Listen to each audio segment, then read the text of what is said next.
একটা বিশেষ প্রশ্ন ভাই আমার কাছে আনলেন যে এটা নিয়ে নাকি এলাকা মারামারি হয়েছে। আমরা এটা উত্তর দিয়ে দেই।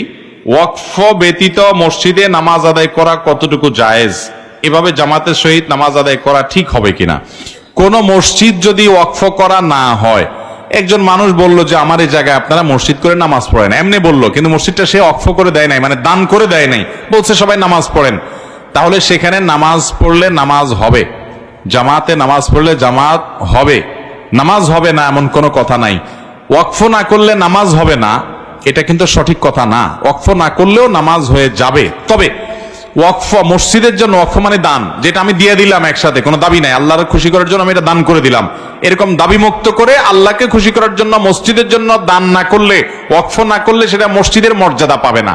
কিসের মর্যাদা পাবে না?